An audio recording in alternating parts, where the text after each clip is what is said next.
Welcome to the Elite BSC podcast, where our entire focus is helping commercial janitorial contractors succeed. You want a growing company, a thriving team, and healthy profits, and we are here to help. My name is Jordan Tong. I'm the founder of Elite BSC, a company dedicated to helping janitorial companies grow and thrive. I also serve as CEO and one of the owners of France Building Services. France is a janitorial company employing nearly 600 people.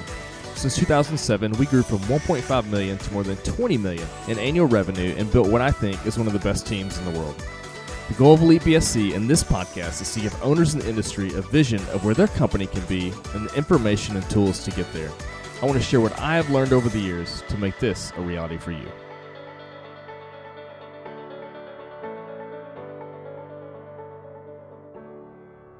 Hey, it's Jordan here with the Elite BSC podcast. So in the last episode, we talked about marketing that doesn't work or that I think is maybe not as effective or not deserving of as much emphasis maybe as some people place upon it. And so we talked about things like internet advertising, paid advertising. We talked about some real obvious ones like billboards, etc. And we talked a little bit about like Google ads. We talked about SEO, that sort of thing. So some of these things are, can have some impact, but just in terms of our industry, I think there's some better ways, although they are a little bit old school. And so I thought in this episode, what I would do is just unpack what I think is still some of the most effective ways to go out and find new business in our industry. So, I want to start with the caveat that I do get that we do live in a time where when someone is looking for a product or service, they go out and do research. And sometimes they find the particular company that they're looking for by their research. And often they go out and validate the company that they're thinking about selecting through online research. And buyers are really in a good position to be able to do that now. So it's sort of changed the game in terms of selling. And so in that regard, I do want to mention a couple of things before I dive in that I do think are important in terms of this validation stuff. So, and people going out and searching. So, I mentioned SEO last time as maybe not somewhere to dump a ton of money into. There is value, though, in your business ranking somewhat well on Google, if possible. And having a decent website, I think, that people can go and understand quickly who you are, and it gives off the right impression of you. I think can be very helpful. And then lastly, sort of in the same vein as that, I think getting reviews online for your business can be very helpful. This can be tricky, but one of the very first places, if I'm looking at an organization to do something with, or a place to go eat, or anything, I will often look at reviews. I'll look at Google reviews, if it's on a specific app or something, or social media like Facebook. I'll look at reviews. And so I think going out and spending some time and effort trying to get customers to give you reviews on Google would be very much worth your while. I think there'd be a pretty targeted thing that you could do that'd be very limited in scope. But I think that could go a long way. So I do want to give a nod to those particular things and think that they are a valuable part of the marketing process in our industry. So now let me just maybe to move on to maybe some of the reasons why I think there's some other more effective methods in general in contrast to what we talked about in the last episode is, and I may have mentioned this, I can't remember if I did or not in that episode, but when you think about selling in our industry, particularly if you're a company that is, north of $500,000, you have a certain kind of client in mind that you would like to go after. So, if you're in the residential cleaning business, then literally every house in a given geography is a potential client for you. in theory, and if you're a small enough company, like you will take just about any sort of cleaning job. But as your company grows, if you're a commercial company and your commercial cleaning company and it starts to grow, you start to become a lot more choosy. And most folks that I work with and know of are looking for accounts that are, $1,000, $2,000, $3,000 a month on up, because those accounts just you get more bang for your buck. It's we could go into a lot of the reasons why these bigger accounts are better, and I think we've maybe covered that in other episodes in the past. And there's a lot to that. But what that means also is that in a given market, there's a limited number of prospects. So it's not like house cleaning. So if you're in a market with, say, 100,000 people, that might mean that there's only, I don't know, maybe 50 to 100, maybe 100 prospects that you'd want to go after. If you're going after big stuff, our company is targeting stuff, $6,000, $7,000, $8,000 a month on up. There might only be like 30 or 40 or maybe less than that in a given geography of maybe 100,000 people. And so what that means is, there may be 100,000 people in this markets doing online searches or driving by billboards or, whatever where paid advertisement might come in front of them. But there's really only one person in each of those facilities that I'm looking to go after. So, let's say you're in a big market of maybe 1 million people, and let's say there's 300 or 400, potential prospects that you'd like to do business with there, maybe 500. Well, that means there's only 500 individual people in that particular market that of the 1 million or 2 million people that are there or more, there's only a few hundred companies that you want to go after, and there's typically just one decision maker at each of those companies that you need to identify and talk to or get in front of. And so, if you're taking a shotgun approach and just, trying to market anywhere and everywhere, it's like trying to find a needle in a haystack. And so what we advocate for, and it's a process that we follow at our company, and then we do a lot of marketing work for commercial cleaning companies, like handling the marketing process for them and executing on it.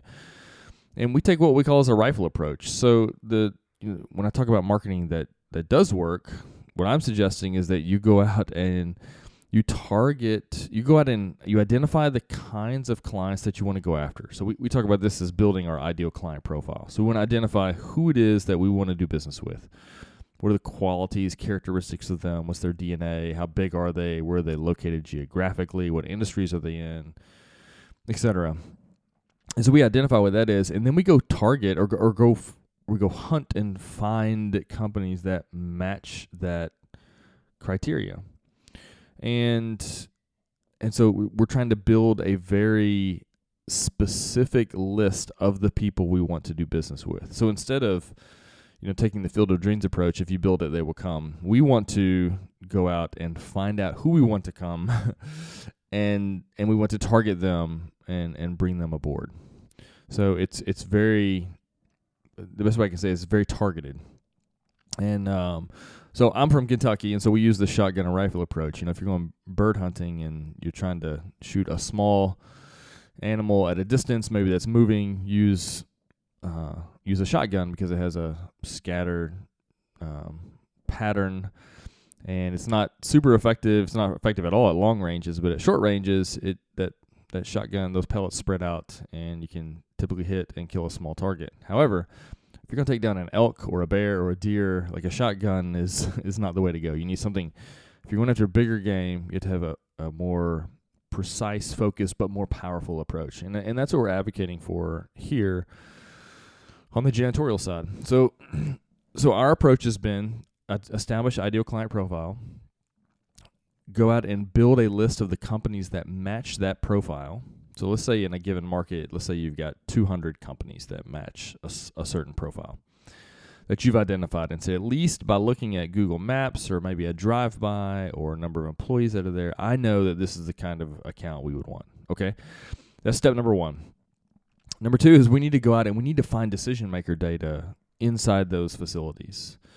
And so we do that in one of two ways. Number one is we do that with email campaigns. And so we go out and start blasting. We go find contacts using data platforms and such of people that work in a facility. And we try to find people that we think are at least in or around the decision-making process. But it's a very inaccurate search for sure. And so, but what we're trying to do is use what we can find to then go out and ask specific questions to identify who the decision maker is. And our goal in the process for those 200 companies is I want to find the 200 people that are responsible for making that decision. And then from there, and again, this is labor intensive, but I want to then work to establish a connection with those people. Because here's what I do know is that companies that are outsourced, they do bid at some interval. Sometimes it may be every year, every 2 years, every 3, every 5, or just when things go south is when they bid. But at some point, they'll bid. And so I need to find out who the person is, and then I need to find out that bid information.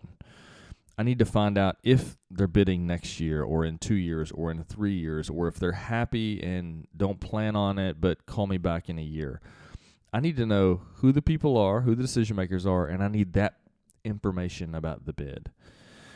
And, I tell people all the time when, they think, man, Jordan, this is a lengthy process. Like, I'm doing a ton of work, but I'm not actually, closing any deals at all.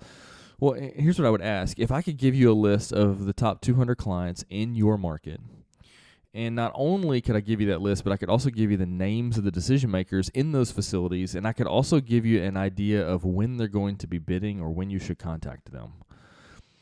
That list would be worth its weight in gold for us, right? Because it's got all the stuff that we need to then be successful as salespeople.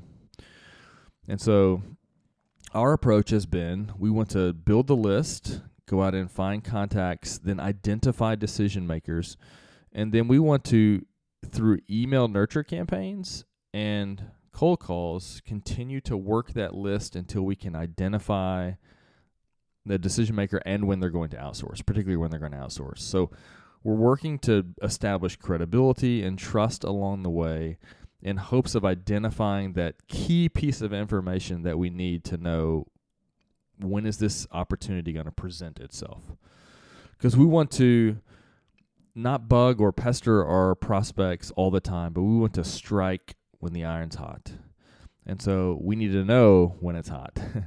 and that's the whole point of this marketing process is we need to dig, and turn over rocks and push to find that information so that we can know, all right, now's the time to go after this one. Because it's easy to miss a bid. If you don't stay in front of these clients, you can miss opportunities. And so I get that this is a pretty labor-intensive approach, which is actually why we have started doing this for some clients, because it's a process we've really ironed out ourselves and can help other people implement. But it's certainly something you can do on your own. None of this is rocket science, and we've done it at our company. I know other companies that are doing this themselves, and I know it works. It's a long game approach. I get that. It's something that's going to take time. It's plowing a field and planting seed and watering, and there's a period of time between planting that seed and actually, getting the harvest. And it's very similar in this. So there could be a period of months or quarters or years before a particular client, the door may open up for them. But the more we get that key information that we're looking for and utilizing the email campaigns, cold calling, sort of working the system, the better we can do at gathering that information, the more successful we're going to be at actually closing the deals on the back end. Now, I realize that a lot of this is very old school, and it feels not sexy or glamorous. But that's basically true of everything in the janitorial industry. It is not sexy or glamorous. And while this sales process can be a bit tedious or exhausting at times, it's effective and it moves the needle. And in the long run, it pays off. So I hope this is helpful. I hope this contrast makes sense. And look, if I'm missing something here and you guys think, hey, Jordan, you're totally missing it. There is certainly some better strategies to take. They're going to help you land the kinds of accounts you're looking for. By all means, let me know. I'd be happy to be proven wrong on this.